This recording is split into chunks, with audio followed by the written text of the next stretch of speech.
दोस्तों good evening. अच्छा, market में एक और जो है अच्छी इवनिंग रही है।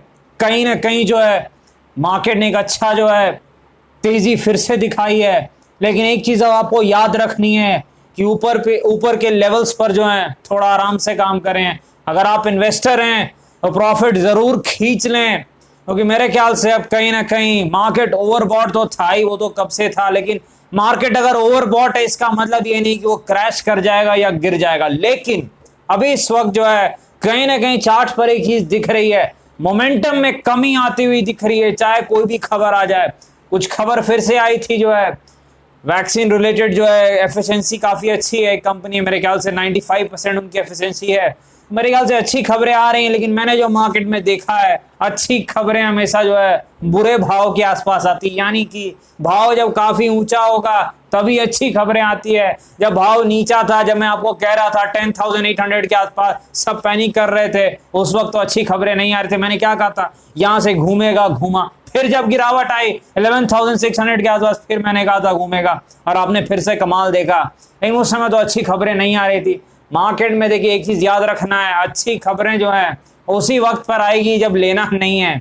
इस चीज को जरूर आप याद रखिएगा और थोड़ा आराम से काम कीजिए। ऐसे टेक्निकली तो अभी तक ठीक है मार्केट, पर कुछ थकावट जो है वो दिख रही है मार्केट में, और थोड़ा आराम से काम कीजिएगा। और मैंने टेलीग्राम पर आपको बता भी दिया है। तो स्वागत है आपका आपके अपने चैनल टीके मनी में। मेरा नाम है Tribhuvan, NSM certified in equity derivatives में। जो नए लोग हैं वो टेलीग्राम चैनल पर आ सकते हैं, वो टीके मनी सर्च कर सकते हैं। 3000 से ज्यादा लोग पहले से मौजूद हैं टेलीग्राम पे, आप भी आ सकते हैं, आप टीके मनी सर्च कर सकते हैं। और अगर आपको जो है फ्री में डीमैट और ट्रेडिंग अकाउंट ओपन कराना है और काफी बेनिफिट्स है 4000 रुपीज के आसपास के, तो नीचे डिस्क्रिप्शन में लिंक है, आप अपस्टॉक्स के साथ अकाउंट ओपन करवा सकते हैं नीचे दी गई लिंक के साथ। और यहाँ पर जो है वीडियो की शुरुआत करते हैं, चर्चा की जो शुरुआत करते हैं।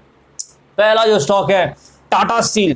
देखिए टाटा स्टील के बारे में जो चर्चा करने से पहले एक बात मैं आपको बता दूं, मार्केट में 2-3 प्रकार के स्टॉक्स होते हैं। ग्रोथ स्टॉक्स यानी वो स्टॉक्स, वो कंपनी जो हर साल दर साल जो है प्रॉफिट जिनके बढ़ते रहते हैं, जो ऐसे सेक्टर में जो नई ऊंचाइयों पर जाता है। और एक स्टॉक्स की कैटेगरी होती है, इसे हम कहते हैं सिक्लिकल स्टॉक्स, यानी ये स्टॉक्स साइकिल में चलते हैं। इसका मतलब है 1-2 साल ही अच्छे रहेंगे, फिर ये बुरे हो जाएंगे। और बिल्कुल वैसा ही स्टॉक है टाटा स्टील। अभी इसके अच्छे दिन चल रहे हैं, अप साइकिल में। पिछले 2 साल से इसके बुरे दिन चल रहे थे, लेकिन कहीं ना कहीं टाटा स्टील के अच्छे दिन आ गए। देखिए एक चीज मैं आपको बता दूं स्टील स्टॉक के बारे में, बहुत ध्यान से सुनिएगा। स्टील स्टॉक की जो है चाल वो डिसाइड करता है चाइनीज मार्केट। देखिए चाइनीज इकोनॉमी जब रिकवर करती है तो स्टील स्टॉक अच्छा करते हैं, चाइनीज इकोनॉमी जब खराब करती है स्टील स्टॉक और जितने कमोडिटी स्टॉक हैं वो क्रैश कर जाते हैं। जैसा 2015 के अगस्त में हुआ था, क्रैश कर गए थे, याद रखिएगा। और जैसे ही जो है तो ग्लोबली जो है याद रखना है कि ग्लोबल इकोनॉमी पे जो है कमोडिटी स्टॉक और स्टील स्टॉक काफी डिपेंड करते हैं। और अगर आप स्टील स्टॉक में देखें तो टॉप 2 में आता है आपका जेएसडब्ल्यू स्टील और टाटा स्टील।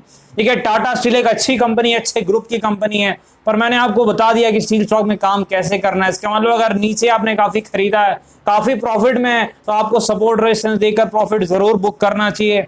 मेरे ख्याल से 580 के आसपास एक 560 से लेकर के 580 के आसपास एक रेजिस्टेंस दिख रहा है। यहाँ आसपास जो है मेरे ख्याल से प्रॉफिट बुकिंग अच्छा रहेगा। और कहीं ना कहीं जो है डबल हो चुका है नीचे के लेवल से टाटा स्टील, तो एक अच्छी जो है प्रॉफिट बुकिंग आ सकती है, करेक्शन आ सकता है। ग्लोबल इकोनॉमी बहुत अच्छा करने लगी है, लेकिन ये ज्यादा डिपेंड करते हैं चाइनीज इकोनॉमी पे जो कि अच्छा कर रही है। लेकिन भाव जो है अब वो जो है कहीं ना कहीं उतना अट्रैक्टिव नहीं इतना पहले था। लेकिन फिर भी अगर आप देखें मैक्सिमम जो चाल दिख रही है वो 730 एक बड़ा रेजिस्टेंस, यानी आप कह सकते हैं कि 550-600 के बीच में पहला एरिया है जहां प्रॉफिट बुकिंग, और 700 के आसपास वो बड़ा एरिया है जहां बिल्कुल जो है big profit booking technical levels के अनुसार की जा सकती है। क्योंकि यहाँ पर देखिए स्टील स्टॉक्स एक साइकिल में चलते हैं। अगर आप जो है ऊपर में ले लिया आपने और अगर आप फंस गए, स्टील साइकिल घूम गया, तो फिर आपको जो है लंबा फंसना, काफी लंबा फंस जाइएगा। याद रखें 1-2 साल तक आपके भाव पर नहीं आएगा, याद रखिएगा। तो स्टील साइकिल को नीचे में पकड़ा जाता है जब कोई खरीदना नहीं चाहता है। 200-250 के आसपास 2-3 बार गया भी था, एक बार इस टाइम और एक बार आया था जब जो है मेरे ख्याल से 2015 में जो चाइनीज इकोनॉमी क्रैश की थी। उस वक्त पकड़ा जाता है, और जब सब खुश हैं, चारों तरफ पार्टी हो रही हो, और उस वक्त प्रॉफिट खींच लिया जाता है। बिग प्लेयर्स ऐसे ही काम करते हैं, क्योंकि चार्ट यही बता रहा है कि इसका काम ऐसे ही होता है। सिक्लिकल स्टॉक जो है उसमें ऐसे ही आपको काम करना होता है, वो ग्रोथ स्टॉक्स नहीं होते हैं। लेकिन यहां पर एक देखिए अगला जो स्टॉक है बीपीसीएल का स्टॉक है। देखिए बीपीसीएल याद होगा आपको, पिछली बार मैंने चर्चा की थी, मेरे ख्याल से ये 340 के आसपास था, जैसा मुझे याद है 2-3 हफ्ते पहले ही मैंने चर्चा की थी। जी हाँ, 330-40 के आसपास था, और मैंने कहा था यहां से अगर ये 310 के लेवल्स को बचा ले, और मेरे ख्याल से 400 के आसपास जा सकता है। थोड़ी नीचे इसने जरूर एक हरकत दिखाई, लेकिन वहां से बीपीसीएल ने एक बाउंस बैक करके 400 प्लस के लेवल्स दिखाए। लेकिन आज मेरे ख्याल से एक प्रॉफिट बुकिंग आई है। रीजन कहीं ना कहीं कुछ खबरें आ रही है, गवर्नमेंट जो है पीएसयू कंपनी से ज्यादा डिविडेंड यील्ड मांग रही है, और कहीं ना कहीं और भी काफी चीजें हैं। गवर्नमेंट जो है कुछ अपनी जो है हिस्सेदारी भी बेचना चाहती है, और काफी खबरें रहती है पीएसयू स्टॉक्स में। 330 के आसपास काफी वैल्यू था, टेक्निकली भी और फंडामेंटली भी। देखिए ये जितनी भी ऑयल एंड गैस टाइप की कंपनीज हैं काफी सस्ती हैं, लेकिन प्रॉब्लम है मार्केट में। देखिए बिग प्लेयर जो है कहीं ना कहीं इसमें ज्यादा पोजीशन नहीं बनाते हैं, वो थोड़ा ट्रेडिंग के रूप में इसे लेते हैं। लेकिन डिविडेंड यील्ड अगर आप देखें तो बहुत अट्रैक्टिव रहता है, चाहे ओएनजीसी हो, ये हो, एनटीपीसी हो, जितने भी जो पीएसयू टाइप के स्टॉक्स होते हैं वो डिविडेंड काफी अच्छा देते हैं मेरे ख्याल से। तो यहाँ पर देखिए काफी वैल्यू थी इस भाव के आसपास, लेकिन यहाँ पर टेक्निकल लेवल जरूर देख लें। देखिए 420 यहाँ से आज गिरा है, वो रेजिस्टेंस एरिया था। चार्ट पर आप ये देखिए जाकर के देख सकते हैं, ये देखिए ये रेजिस्टेंस जोन था, कंसोलिडेशन के बाद यहाँ से गिरावट आई, और ये वहीं से गिरावट दिखाई है। यानी नई तेजी के लिए बीपीसीएल को टेक्निकली 420 के ऊपर टिकना पड़ेगा, तभी जाकर के अच्छी तेजी दिखाएगा। जैसी तेजी एसबीआई ने दिखाई, मैंने आपको बताया था कि 2004 के ऊपर जब भी एसबीआई टिके एक अच्छी चाल दिखा सकता है, और एक 20% के आसपास की बहुत ही अच्छी चाल उसने दिखाई है। टेक्निकल लेवल्स को जरूर याद रखिएगा। देखिए एक बहुत हाई क्वालिटी कंपनी है, ये ग्रोथ स्टॉक है, ये सिक्लिकल नहीं है। एचयूएल की हम बात कर रहे हैं, हिंदुस्तान यूनिलीवर। देखिए यूनिलीवर को काफी हमने ट्रैक किया है, काफी चर्चा की है, जब ये 2000 के आसपास था, और मैंने कहा था कि अच्छी तेजी दिखा सकता है, वैल्यू भी था उस लेवल पर, टेक्निकली भी और फंडामेंटली भी जो एक अच्छी कंपनी है, हाई क्वालिटी है, एक अच्छा मैनेजमेंट है, लॉन्ग टर्म में काफी ग्रोथ अभी भी बची हुई है कंजम्पशन सेक्टर में। और यहाँ पर एक लीडर है यूनिलीवर, जो है वो लीडर कहा जाता है कि टॉप 4 अगर आप एफएमसीजी स्टॉक्स कहेंगे, एचयूएल है, ब्रिटानिया है, आपका नेस्ले है, डाबर है, काफी स्टॉक्स हैं। उसके बाद मैरिको नीचे आ जाएगा, फिर जो है गोदरेज कंज्यूमर। तो काफी अच्छे अच्छे स्टॉक्स आपके, हो सकता है एक तो मैं भूल भी जाऊं इस वक्त पर जो है, लेकिन देखिए एफएमसीजी एक ऐसा क्षेत्र है, मैं आपको पता है अगर आपने 15-20% नीचे खरीदा स्टॉक को अपने स्विंग हाई से या ऑल टाइम हाई से, तो ज्यादा चांसेस है कि आपको प्रॉफिट होने के। याद रखिएगा इस चीज को, क्योंकि ये टेक्निकली भी अक्सर मजबूत ही रहते हैं, फंडामेंटली क्योंकि स्ट्रॉन्ग है, तो काफी अच्छे स्टॉक्स हैं। लेकिन यहाँ पर कुछ लेवल्स की मैं बात कर लूँ, 2200 के आसपास इसने गिरावट दिखाई है, जो कि पुराना रेजिस्टेंस भी था। जी हाँ, बिल्कुल पुराना रेजिस्टेंस था। यानी 2200 के ऊपर ही एक बार निकल जाए तो एक और अच्छी चाल दिखाने की क्षमता रखता है यूनिलीवर। यानी एक ट्रेडिंग के लिए भी जो है एक अच्छा बेट हो सकता है यूनिलीवर, यहाँ पे 2200 के लेवल्स को तोड़ के ऊपर चला जाए, और जब तक उस लेवल के नीचे रहता है तब तक ठीक है, एक फिर से प्रॉफिट बुकिंग जो है 2130 के आसपास आ सकती है। लेकिन 2200 के ऊपर ये और स्ट्रॉन्ग मोमेंटम टेक्निकली दिखा सकता है, जहां से आज ये गिरा है। एक बेयरिश इनगल्फिंग पैटर्न टाइप का इसने बनाया है, एक अच्छी जो है गिरावट दिखाई है। इस कैंडल के ऊपर जब क्लोज दे तभी जो है नई तेजी आएगी। इस कैंडल के ऊपर यहाँ से गिरा है, इसके ऊपर जब जाएगा तो एक अच्छी तेजी आ सकती है। याद रखिएगा, कहीं ना कहीं हमने भी इसे रडार में ले लिया, हम जो टेलीग्राम पे डिस्कस कर सकते हैं अगर मौका मिलेगा तो। देखिए आलोक इंडस्ट्रीज अगला जो स्टॉक है जिसके बारे में हम डिस्कस करेंगे। देखिए आलोक इंडस्ट्रीज में देखिए रिजल्ट जो थे पिछले क्वार्टर से ठीक आए थे, कहीं ना कहीं रेवेन्यू और बाकी सारी चीजें जो है ठीक आई, ऑपरेटिंग लॉस भी थोड़ा कम हुआ, और वन ऑफ के कारण जो है कुछ प्रॉफिट्स भी हुए थे। लेकिन वन ऑफ्स को मैं ज्यादा ध्यान नहीं देता, पर ऑपरेटिंग लेवल पर भी चीजें थोड़ी पिछले क्वार्टर से ठीक हो रही है, और आगे भी ठीक होनी चाहिए ऐसी उम्मीद है। लेकिन यहाँ पर फिर से वही हुआ जो हर बार हो रहा है, ये 2730 का जो जोन है, ये जो 2730 का रेजिस्टेंस जोन है, ये जो 2730 का रेजिस्टेंस जोन है, फिर से इसने जो है कहीं ना कहीं रोक दिया, एक दीवार सा बन करके जो है ये बैठ चुका है। ये जो टेक्निकल रेजिस्टेंस है, मैंने काफी आपसे जो है डिस्कस भी किया, जो पुराने लोग हैं उन्हें पता है इस लेवल के बारे में कितना इंपॉर्टेंट लेवल है। क्योंकि ये पहले सपोर्ट हुआ करता था और सपोर्ट जब ब्रेक होता है रेजिस्टेंस बन जाता है। जब से ये रेजिस्टेंस बना है इसने 3 बार इस स्टॉक को नीचे गिराया, आप देख सकते हैं। देखिए पहली बार जब इसने जाने का प्रयास किया, देखिए इसने गिरा दिया, सेकंड टाइम प्रयास किया फिर से गिरावट, और थर्ड टाइम फिर से जब प्रयास हुआ रिजल्ट के बाद फिर से आप देखिए बिल्कुल ये 26.55 पर चला गया, लेकिन 2730 के लेवल को निकाल नहीं पाया। अब क्यों नहीं निकाल पाया? क्योंकि वॉल्यूम वो हो नहीं रहे हैं जो होने चाहिए। तगड़े वॉल्यूम आएंगे तब उम्मीद रही कि जो है रेजिस्टेंस बिल्कुल जो है वो पार कर जाए स्टॉक। तगड़े वॉल्यूम क्या है मैंने आपको पहले बताया है, कितने 7 करोड़। इतने वॉल्यूम जब होंगे तभी जो ऊपर में जो प्रॉफिट बुकिंग करने वाले लोग हैं वो पीछे हट जाएं। जब तक नहीं होगा तब तक ट्रेडर्स वही करेंगे जो पहले कर रहे हैं, वो सपोर्ट पे खरीदेंगे। 18 से लेके 21 के आसपास एक सपोर्ट जोन बन चुका है टेक्निकल चार्ट्स पर, और फिर वो 26, 28, 27, 30 का जो रेजिस्टेंस जोन है, एवरेज हम लेते हैं 2730 रेजिस्टेंस जोन, वहां पे वो प्रॉफिट बुक करके निकल जाते हैं। और यही ट्रेडर्स कर रहे हैं, और ट्रेडर्स देखिए कहीं ना कहीं कामयाब भी हो रहे हैं शॉर्ट टर्म में। फिर से एक गिरावट इसने दिखाई है। देखिए यहां पर अगर आप देखें तो मेरे ख्याल से यहां पर टेक्निकली पहला सपोर्ट जोन आपको 21.5 के आसपास दिख रहा है, और वहां से, लेकिन यहां पर आपको एक चीज जरूर गौर करनी है।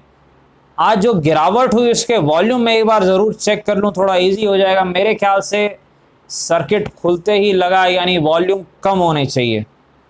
एक बार मैं जरूर देख लूं। जी हाँ, सर्किट जो है मेरे ख्याल से वो, जी हाँ, खुलते ही सर्किट लग गया था। अब तो वॉल्यूम नहीं होंगे तो वॉल्यूम ज्यादा देखने से फायदा है भी नहीं, क्योंकि अगर एक बार जब स्टॉक सर्किट में चले जाए और वो खुलते ही सर्किट लग जाए, बीच मार्केट में नहीं, खुलते ही सर्किट लग जाए, तो वॉल्यूम मायने नहीं रखते हैं एनालिसिस में। क्योंकि एवरेज वॉल्यूम जरूर 1.3 करोड़ के आसपास हुए हैं 30 डे के एवरेज वॉल्यूम, और आज जो है मेरे ख्याल से 3.3 मिलियन, यानी काफी कम वॉल्यूम हुआ है। तो ठीक है, अब सर्किट में कहां से ज्यादा वॉल्यूम होगा। मेरे ख्याल से जो है ब्लॉक डील भी नहीं हुई होगी, क्योंकि अगर खुलते ही सर्किट लगा है तो ब्लॉक डील शायद नहीं हुई होगी।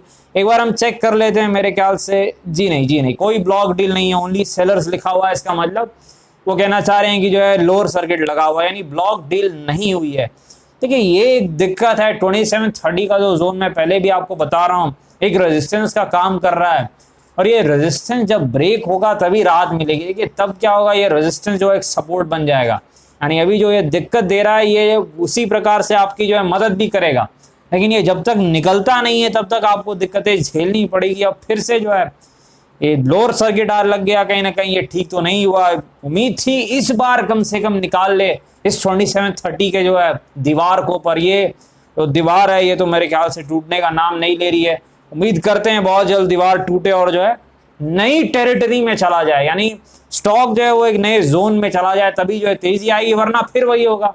देखिए होता क्या है, आप टेक्निकली चीजों को समझिए, भी जो खैर ज्यादा टाइम नहीं मैं दे पाऊंगा, बस शॉर्ट में बता दूं कि देखिए जब एक लेवल से बार बार गिरावट आ जाती है तो ट्रेडर्स मान जाते हैं ये निकलेगा नहीं, तो हर बार ट्रेडर्स बेच देंगे जब वहां आसपास जाता है, और जब ये जाएगा असल में तब किसी के पास रहेगा नहीं। इसका मतलब ये जिस दिन निकालने वाला रहेगा 2730, काफी लोग निकल चुके होंगे, इस चीज को याद रखिएगा। और बिग प्लेयर जरूर खरीद के बैठे हुए रहेंगे, बिग प्लेयर खरीद लेंगे तभी लेवल्स निकलेंगे, याद रखिएगा।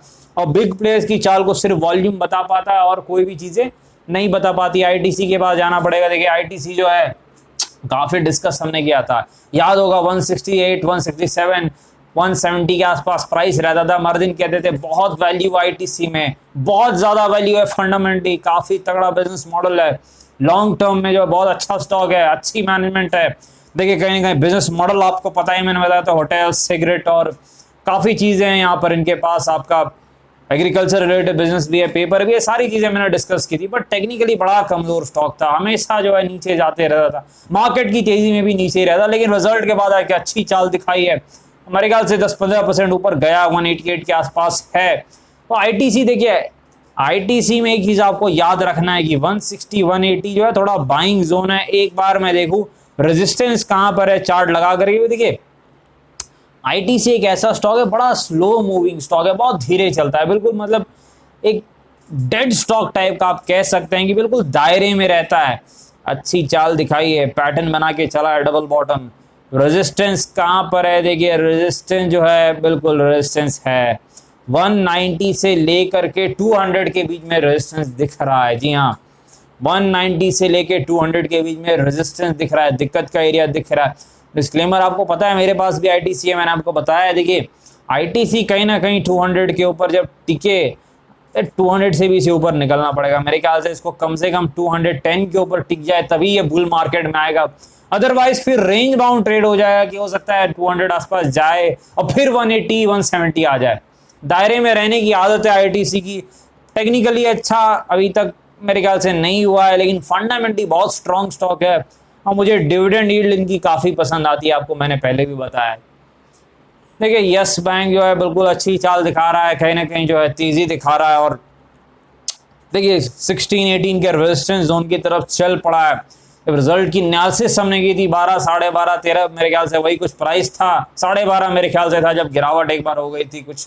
और वहाँ से जो है हमने कहा था कि देखिए रिजल्ट ठीक आए, एक उम्मीद की किरण दिख रही है, अगले 3-6 महीने में चीज़ें जो है सुधर सकती है। और जो हमारा जो टेक्निकल टारगेट था 16 to 18 का रेजिस्टेंस जोन था और उस तरफ ये चल पड़ा। इसका मतलब क्या है, देखिए 16-18 के आसपास जब ये जाता है तो एक बार ज़रूर जिन्होंने नीचे में लिया है वो प्रॉफिट बुक कर सकते हैं। याद रखिएगा 16-18 के टेक्निकल लेवल्स जो है काफ़ी इंपॉर्टेंट हैं और अगर उस लेवल को निकाल जाए तो फिर एक नई टेरिटरी में जा सकता है। खासकर 16-18 का जो हायर एंड है 18 के लेवल को अगर क्रॉस कर जाए तो फिर मेरे ख्याल से फिर 25 के आसपास जा सकता है, लेकिन वो थोड़ा मुश्किल होगा। जो मुझे लग रहा है, मेरे को लग रहा है कहीं ना कहीं ऊपर में दिक्कत हो सकती है 16-18 के आसपास। आपको पता है मेरे पास भी है, लेकिन जो चीज़ें दिख रही है वही हम डिस्कस करते हैं। एनालिसिस में जो हम फेयर एनालिसिस करते हैं, इधर उधर जो है नहीं करते हैं, तो वो दिक्कत का एरिया है 16-18 का जो एरिया है वो कहीं ना कहीं यस बैंक के लिए दिक्कत साबित हो सकता है शॉर्ट टर्म में।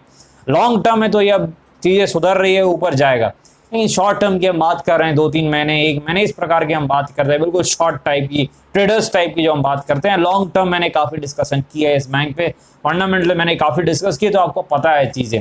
ऑल्सो डिस्क्लेमर आपको पता है वीडियो एजुकेशन और इन्फॉर्मेशन पर्पस के लिए कृपया अपने फाइनेंशियल एडवाइस नंबर को बाजार में अनेक प्रकार की, जो कि मैं धन्यवाद।